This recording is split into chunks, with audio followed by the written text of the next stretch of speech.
Ora, bem-vindos à segunda parte da Vichy Soase. Connosco temos o deputado e coordenador do Chega na Comissão de Inquérito à Gestão da TAP, Filipe Melo. Bem-vindo à Vichy Soase.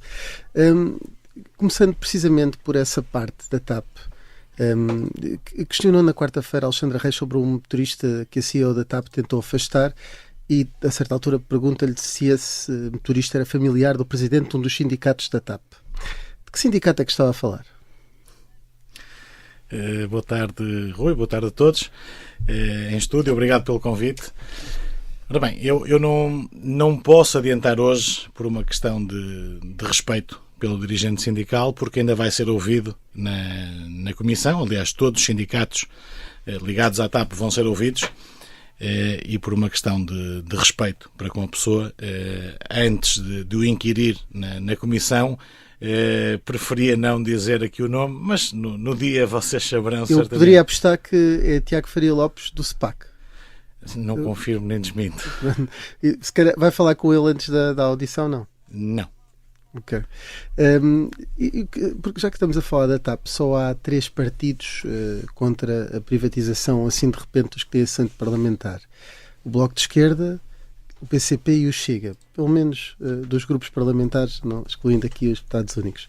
Portanto, o Chega não se importa de manter a TAP na esfera pública e pagar cheques de 3,2 mil milhões de euros, como aconteceu nos últimos anos. Não, também não é isso que o Chega afirmou. Deixe-me explicar-lhe por partes. O que o Chega defende é que a TAP é uma empresa estratégica para o país, pelo que representa na ligação com as comunidades, com a nossa diáspora, pelo que significa em termos de compras para o nosso PIB, as compras no mercado interno. Portanto, é uma empresa estratégica. Nós não nos opomos à venda, desde que salvaguardados estes interesses. Mas a venda a ser feita, os contribuintes têm que ser ressarcidos do investimento que lá fizeram. Portanto, as pessoas dizem que o Estado injetou na TAP 3,2 mil milhões. Não foi o Estado. Fomos nós. Nós todos que estamos em estúdio e todos os portugueses que estão lá fora é que lá metemos o dinheiro. São os nossos impostos que fazem funcionar a máquina do Estado. E já aconteceu em situações idênticas. A Lufthansa, por exemplo, é o caso mais evidente, em que teve também um empréstimo por parte do Estado de um valor exorbitante e devolveu na íntegra, com juro. Portanto, quando a TAP estiver em condições de devolver aos portugueses... Mas acredita que isso vai acontecer, conhecendo o historial da empresa? Depende de quem compre.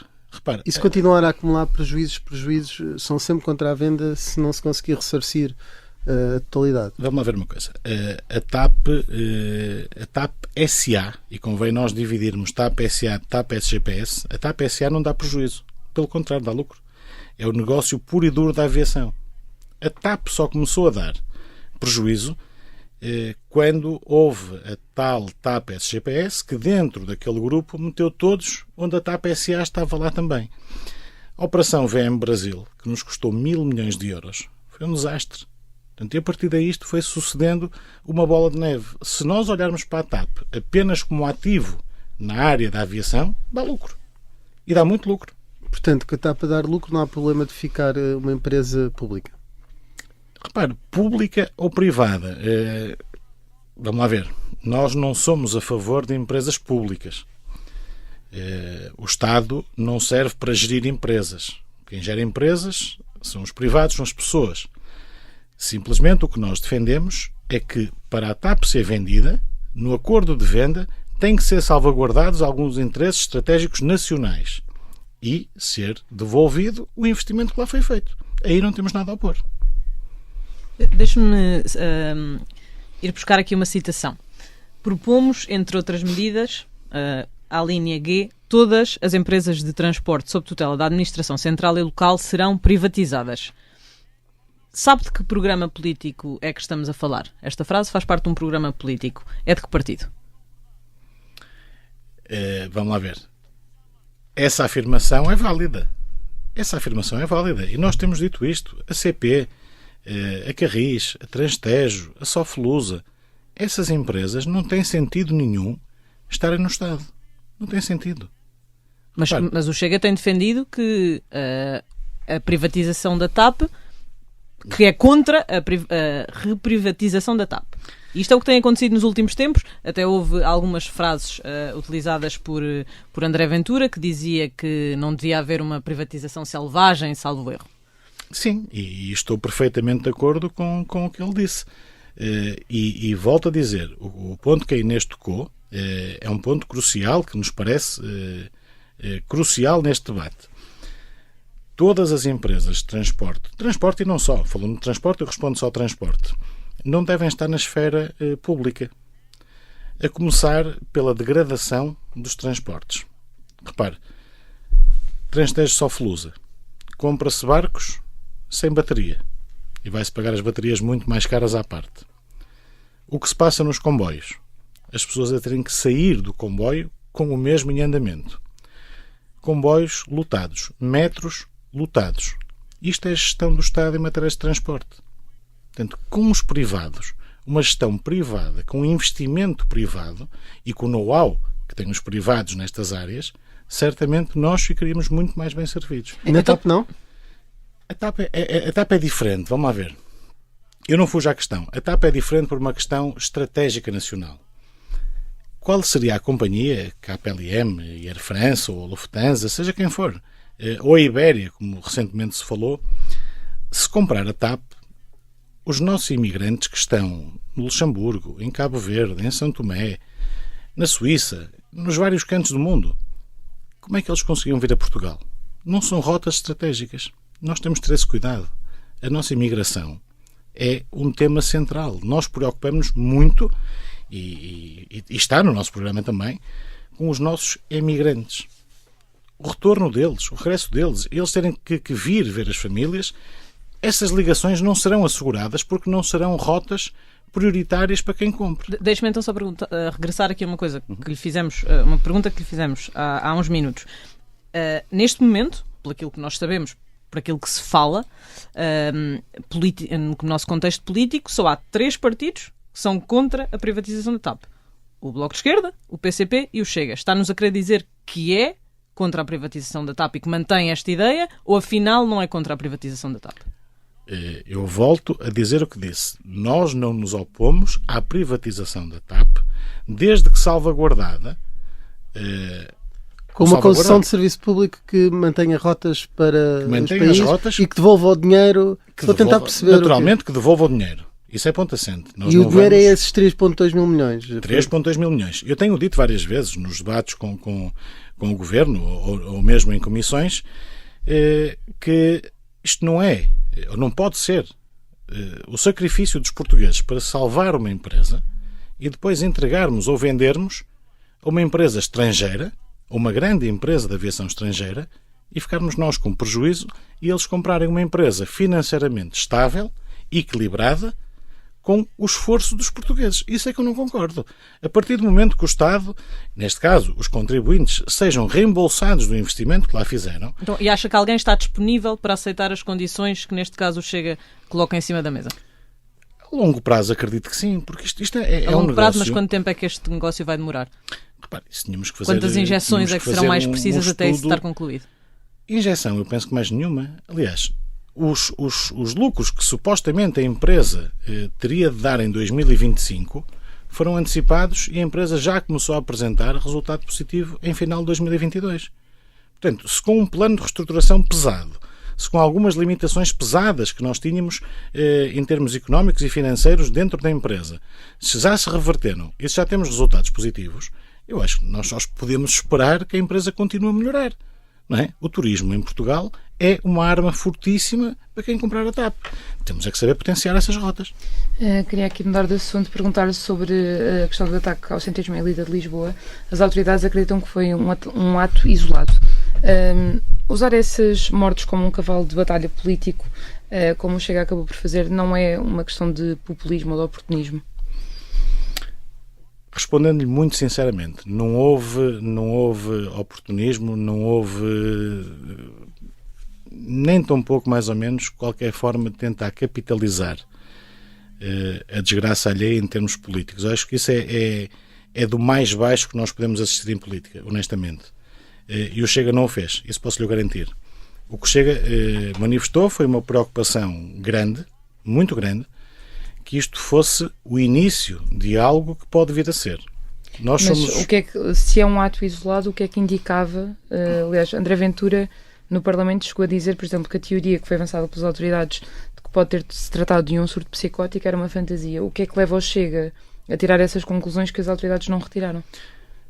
Aliás, já houve novos desenvolvimentos que dizem que isto pode não ter a ver com um surto psicótico, que já estava a ser pensado, que já estava a ser planeado. Na altura, ou seja, não havia nenhuma outra indicação, havia a única indicação, e era das autoridades, era de que ter sido tratado de um ato isolado. O Chega mencionou a hipótese do terrorismo e agendou um debate para o Parlamento sobre imigração e segurança logo a seguir. Isso não é tornar a questão política quando não tem dados para isso? Não, honestamente não. É uma preocupação. E veja isto apenas como uma preocupação que nós temos. Nós temos dito muitas vezes, uma das nossas principais preocupações políticas é a segurança, e vocês sabem disso.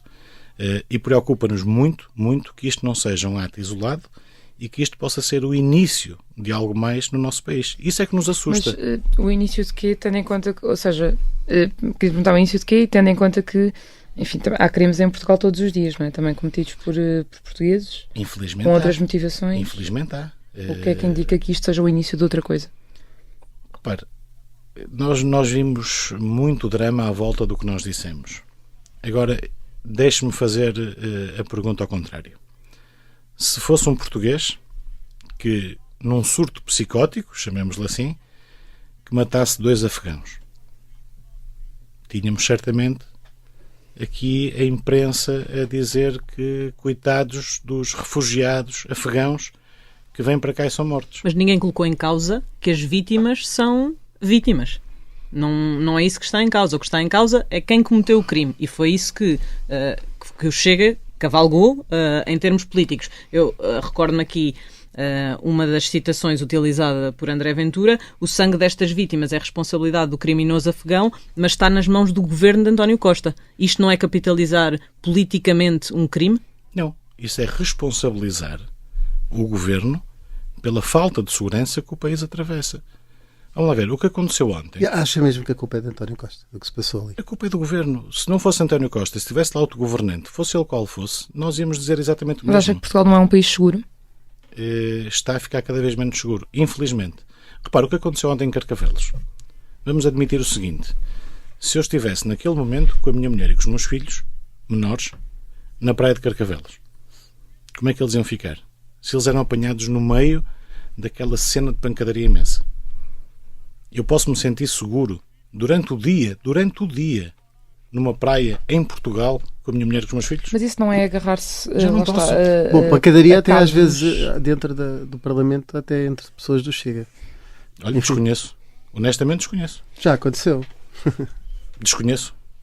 Com toda a verdade, e isso tem sido uma retórica que tem sido muito utilizada, eu posso lhe dizer com toda a honestidade que nunca presenciei, e do que eu conheço, as pessoas dentro do grupo parlamentar, não me acredito todo. E estou-lhe a dizer isto com a maior das sinceridades possíveis. Sim, foi entre um deputado e um membro de uma distrital. Mas temos que avançar. Só uma questão. A solução pode passar por proibir vir pessoas de países que o Chega identificou como Afeganistão ou Paquistão? Ou não? Não é proibir. O Chega foi muito claro nesta matéria. O Chega não fecha as portas à imigração, porque respeitamos quem muda de país à procura de melhores condições de vida. Não fôssemos nós um grande país de emigração, que o fomos na década de 60, 70, 80, e que agora voltamos a ser novamente fruto das dificuldades que atravessamos no país, mas respeitamos também quem vem para cá. Mas quem vem para cá tem que vir com um contrato de trabalho. É isso que nós pedimos, que venham com um contrato de trabalho, que venham para trabalhar. Mas isso é o que pede o PSD. Vocês fazem uma diferença de nacionalidade. É diferente se vier de Espanha ou se vier do Afeganistão. Mas com certeza. Repare uma coisa. Deixe-me fazer-lhe esta questão e responda-me frontalmente. Vivo num prédio com 10 apartamentos. Sentia-se confortável em ter 9 famílias afegãs ou sírias ou ter 9 famílias italianas ou francesas? O que é que preferia? Dependia das pessoas. Se fossem vizinhos respeitáveis. Regra geral. Estou-lhe a dizer que é indiferente. Não será assim tão indiferente. Das pessoas. Os costumes. Então a questão não é o contrato de trabalho, que acabou de dizer há pouco. Não. Se for uma pessoa com um contrato de trabalho vinda do Afeganistão, não é tão bem-vinda como uma vinda da Suíça, de Espanha, de Angola ou de Moçambique. Não é. Exemplos dados por André Ventura. Nós não dissemos que não é bem-vinda. O que nós dissemos é que não podemos escancarar as portas a determinados imigrantes que vêm de determinados pontos do mundo. Precisamente pelo que eu lhe disse. É diferente termos 10 pessoas muçulmanas ou 10 pessoas da Europa Ocidental. Mas é diferente porquê? As práticas, os costumes... Não é só uma questão de preconceito dizer que no mesmo prédio ter vizinhos de um país ou de outro é diferente? Não, repare, não conhecemos esses vizinhos, não sabemos se têm contrato de trabalho. Repare, eu fiz uma altura uma questão idêntica a uma pessoa da minha amizade que também nos criticava muito pelo que nós dizíamos em relação a uma certa etnia. Eu fiz a mesma pergunta que fiz ao Rui. Se tu tivesses que optar entre ter 9 vizinhos dessa etnia ou 9 vizinhos caucasianos, o que é que escolhias? Mas uma política de imigração não se define assim, não é? Mas repare, nós não podemos querer para o país o que não queremos dentro do nosso prédio.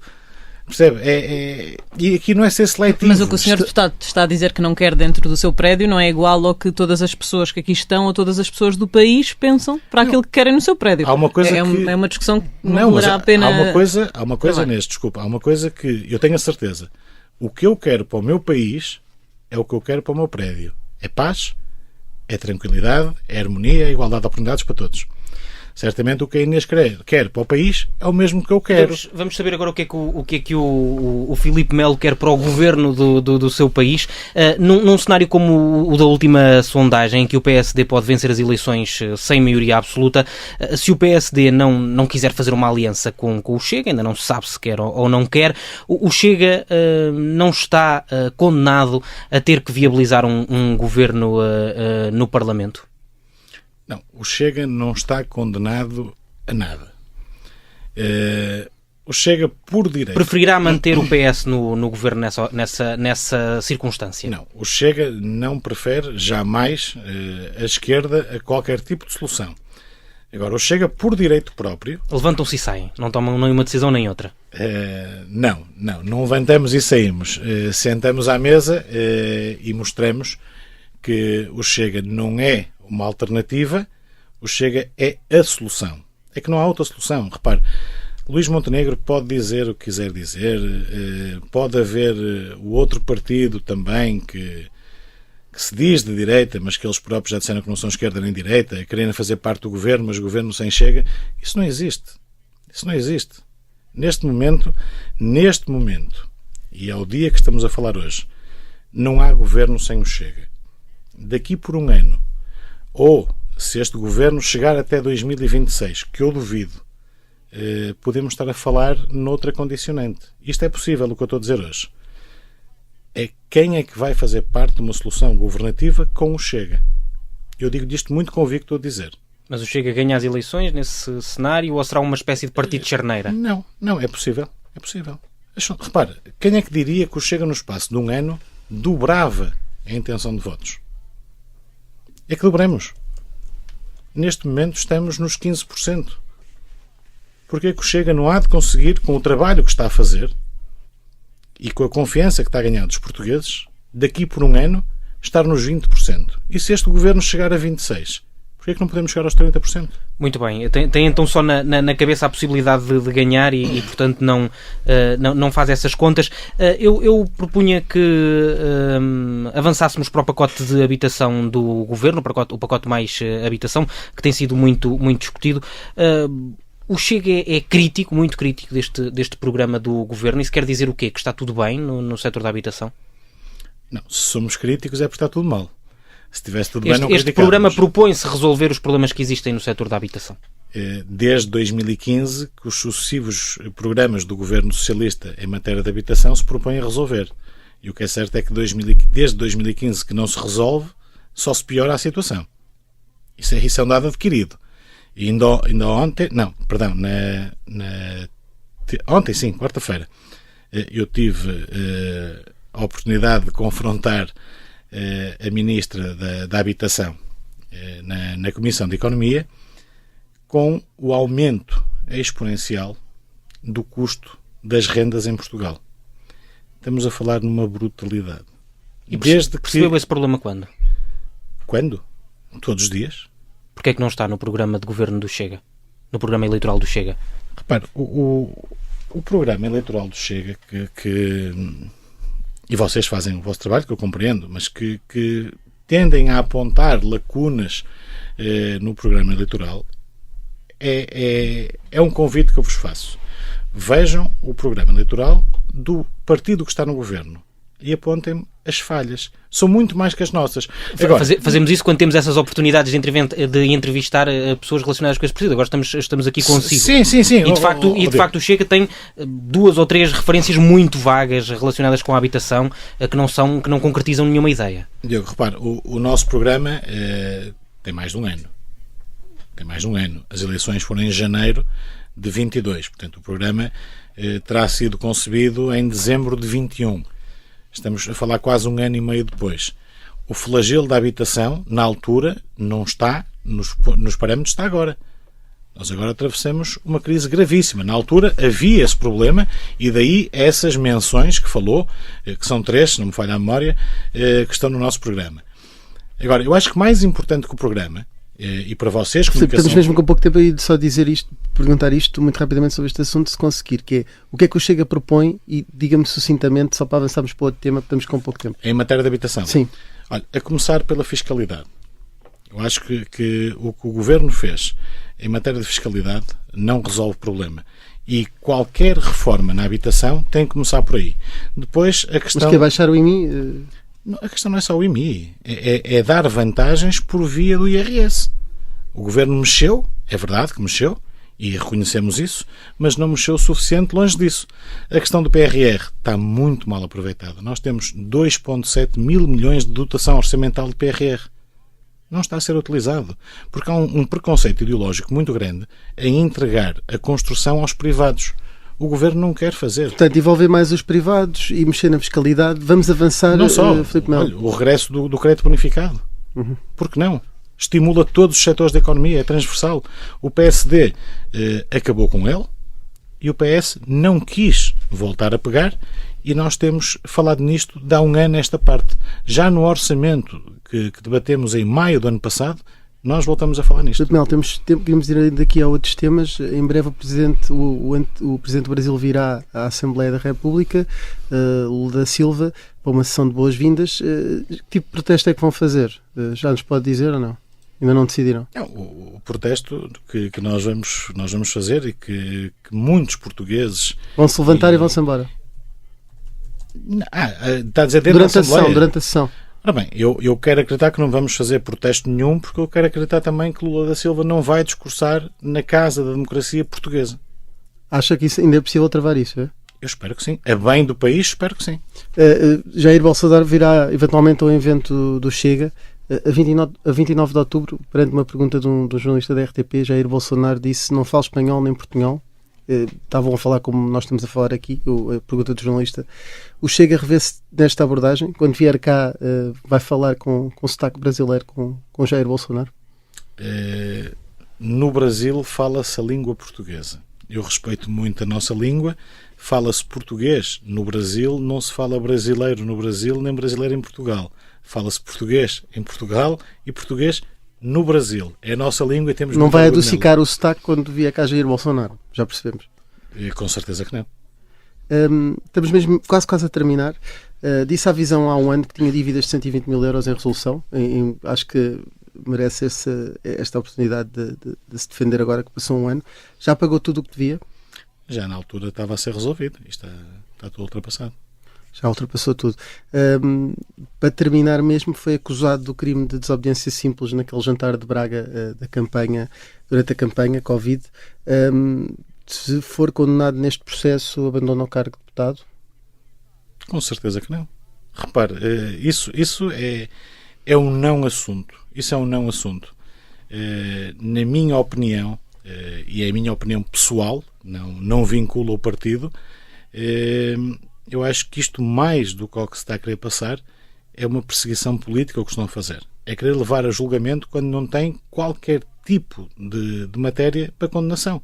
E certamente vocês que fazem este trabalho sabem que não, porque também sabem que no mesmo dia, no dia anterior, no dia depois, eventos idênticos se realizaram com outros candidatos apoiados por outros partidos em que não aconteceu rigorosamente nada. Talvez não tanto com a mesma dimensão. O Diogo, aliás, creio que estava nessa campanha. Vamos avançar para o Carnal Peixe, Filipe Melo. Tem a possibilidade de fazer uma visita guiada ao Bom Jesus. Quem é que prefere levar? João Galamba ou Pedro Nuno Santos? Pedro Nuno Santos.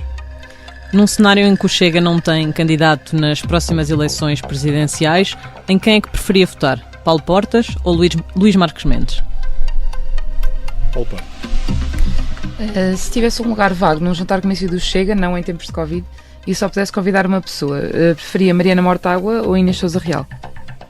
Inês Sousa Real. E tem um bilhete a mais para ir ver o Benfica. Quem é que leva consigo? O António Costa ou Nuno Afonso? O António Costa.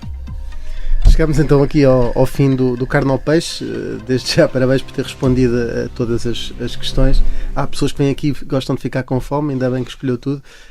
Também nos trouxe uma música muito sugestiva, a música que é. Quer explicar porquê? Já agora dizer o nome da música. Sim, a música é We Are the Champions, dos Queen, e remonta a 2019, à altura em que André Ventura entrou no Parlamento, com a marca do Chega, sozinho contra 229, e mais recentemente também para os restantes campeões do nosso grupo parlamentar, que enfrentamos 218 deputados que ouvimos todos os apupos e todos os nomes que nos querem chamar. Acho que temos sido os campeões da resistência em prol dos portugueses e temos conseguido superar a nossa missão. 218 e chegaram a ser 219 quando o Gabriel Mitar Ribeiro estava zangado convosco. Termina aqui assim a Vichy Soares. Obrigado, Filipe Melo. Regressamos, como sempre, na próxima sexta-feira. And bad mistakes, I've made a few. I've had my shells and kicked in my bed, but I've come through. I need to go on, on, on. We are the champions, my friends, and we'll keep on fighting till the end. We are the champions. We are the champions. No time for losers, 'cause we are the champions of the world.